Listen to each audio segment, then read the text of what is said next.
Kuwait ദുരന്തമേൽപ്പിച്ച ആഘാതത്തിലാണ് മലയാളക്കര. ജീവിതം പച്ചപിടിപ്പിക്കാനായി സ്വപ്ന നഗരത്തിലേക്ക് ജോലി തേടിപ്പോയവരായിരുന്നു അപകടത്തിൽപ്പെട്ടത്.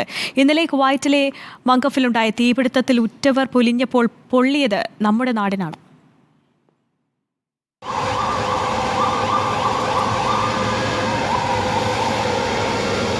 തിങ്കളാഴ്ച രാവിലെ 7 മണിയോടെയാണ് കുവൈറ്റിലെ മംഗഫിൽ കെട്ടിടത്തിന് തീപിടിച്ചെന്ന വാർത്ത മലയാളികളിലേക്ക് എത്തിയത്.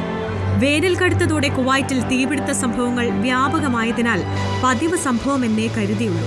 എന്നാൽ മരണം 2 മലയാളികൾ ഉൾപ്പെട്ടിട്ടുണ്ടെന്നും അറിഞ്ഞതോടെ കേരളത്തിന്റെ ശ്രദ്ധ അത്രയും കുവൈറ്റിലേക്ക്.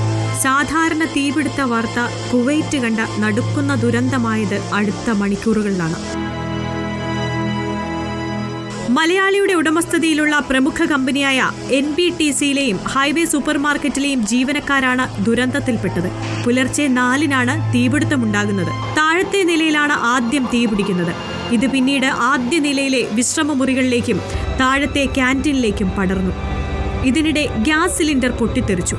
നൈറ്റ് ഡ്യൂട്ടി കഴിഞ്ഞുള്ള ഉറക്കത്തിലായതിനാൽ പലരും പുക ശ്വസിച്ച് ശ്വാസം മുട്ടിയാണ് മരിക്കുന്നത്.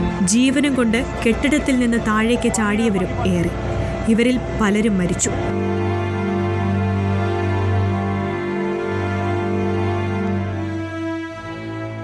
ഉറ്റവരോടും ഉടയവരോടും യാത്ര പറഞ്ഞ് നാടുവിട്ടവരാണ് ദുരന്തത്തിനിരയായത്.